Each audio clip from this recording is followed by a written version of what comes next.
here tonight. And let me get started. This is 50 Shades of Grey, Psychological Exploration with Dr. Susan Krausz. Dr. Krausz, CSW-BCD, is a Phi Beta Kappa magna cum laude graduate of Brooklyn College with honors in psychologist. Dr. Krausz earned her MSW from Columbia University, her DSW from Adelphi, and completed her psychoanalytic training at the NYU postdoctoral program in psychoanalysis and psychotherapy. She also served as a member of the board of the Psychoanalytic Society. Dr. Krausz has held numerous academic positions, including associate professor at NYU School of Social Work and faculty at the New York Institute for Psychotherapy Training. She has also served as a consultant in family and couples therapy to Memorial Sloan Kettering Cancer Center, as well as cancer care. She was an assistant director of student affairs at Individual U, a mentoring organization where she works to help learning disabled students and their parents integrate strategies to develop emotional intelligence and enhance positive communication within the family. Dr. Krausz has combined her expertise in psychoanalysis and couples therapy with her interest in trauma and the mind-body connection, publishing numerous articles on these topics. She is the recipient of the Mary Richmond Award given by the National Society of Clinical Social Work and was a member of the New York Disaster and Council Coalition, serving the mental health needs of first responders post 9/11. Dr. Krausz, a psychoanalyst and couples therapist for over 35 years, practices at NYC in Southampton. Before I ask for a round of applause, I would ask that you please turn off all your devices. Okay. And then we can go straight to the applause and the program. Okay. Thank you for having me. It's a pleasure to be here. I'm glad to see you all here tonight. I particularly appreciate that you gave up the first night of the Olympics as well. I wanted to ask a question. I take it that nobody actually knew who I was before you came here tonight and heard this introduction. Is that pretty accurate? Yes. So I think it's a fair assumption that you're here to talk about 50 Shades of Grey, not that you didn't. I was going to be here tonight, but I want to talk about 50 Shades of Grey too, and that's what we're going to do. So the other question I had is, how many of you read 50 Shades because you were interested in romance novels? Because I know that's a phenomenon at this library. Okay. How many of you read 50 Shades of Grey because you were interested in sex? Okay. Other reasons? Everyone was reading about it. Everyone was reading about it. Exactly. Everyone was reading about it. If you look at the handout, one of the handouts that was given to you, one of them is a Wikipedia summary that the library gave, which I really appreciated because I didn't want to have to do a summary for you. If you look at, this is from the New York Times from July 2nd, so it's a couple of weeks old. But you'll notice that 50 Shades of Grey is first, second, and third on the bestseller list, and also occupies number 7 on the bestseller list for the trilogy. It's now 3 weeks later, and they've been on the bestseller list for 20 weeks, and the only change 3 weeks later is that the trilogy is no longer number 7, but number 9, which means this is really has taken over like no other novel has taken over before. That includes everything. You know, we're not talking about, we're including the Twilight series, we're including the Hunger Games, we're including Harry Potter. She has sold more books than all of these people. So, more than Harry Potter. More than Harry Potter. So we have a phenomenon here that we've never, ever seen before, which is really amazing. And I think part of it is about word of mouth, which is what a lot of you were saying is the reason we read the book, which is that people are talking about this.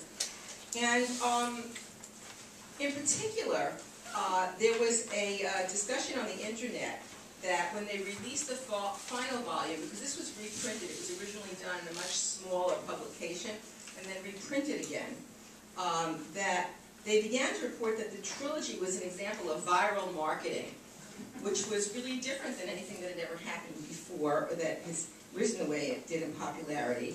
They also attributed to the rise in interest in female erotica, but they attributed a lot of the success of the sales to the discrete nature of e-reading devices.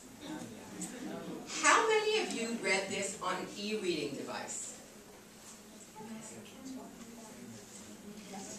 Still, a reasonably small percentage. What would you say? I have a mathematician here. maybe 10% of you. Yes, they don't have rereadings. Excuse me? Maybe they don't, the rest of the people don't even have any readings. It's possible, but that's what the success of the sales of the book was attributed to. This bestseller list incorporates both e-readers and regular paperbacks, so that's both together. What would you? You couldn't get it any other way. When when everybody started reading it, they were reprinting it, so the only way you could get it Was on an e-reader. Okay.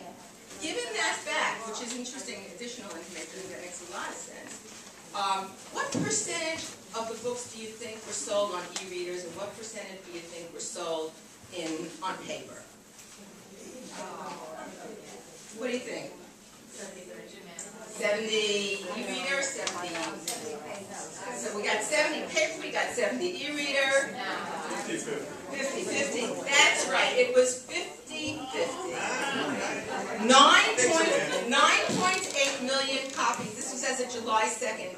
9.8 million copies were sold in paper, and 9.6 million copies were sold on e-readers. Okay, so we're talking about quite a phenomenon here. I don't know, I haven't been able to get statistics about how many men, how many women, but in general we do know that more women read than men. So I would say that we're dealing with a largely female population that's creating this phenomenon.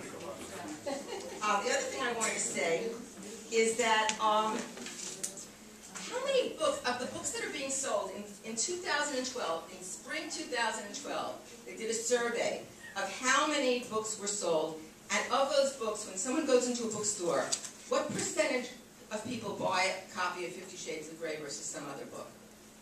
School. School. Not that may be where, but the question I'm asking you is, of the books sold, what percentage of them are 50 Shades of Grey? 10%, 20%? 75. Well, of all the books sold in the United States, there's a 1 in 5 chance that you walk out with a copy of 50 Shades of Grey. That's 1 in 5. That's huge. Now, so clearly there is a change that's been brought about by the media, and there is something different about the fact that you can read erotic literature on the internet and read about it, because I think that's even more important than reading it. It's about reading about it.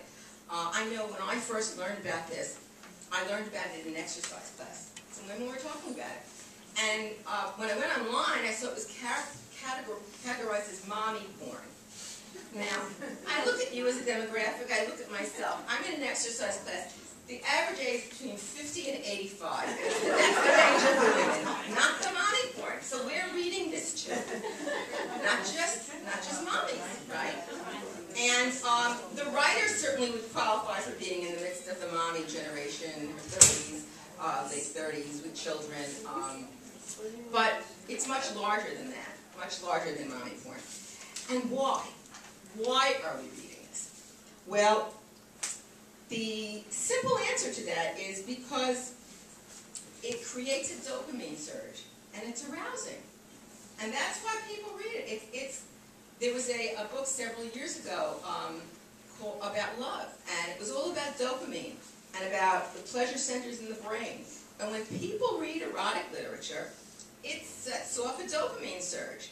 And it's an addictive force. People read for that as well.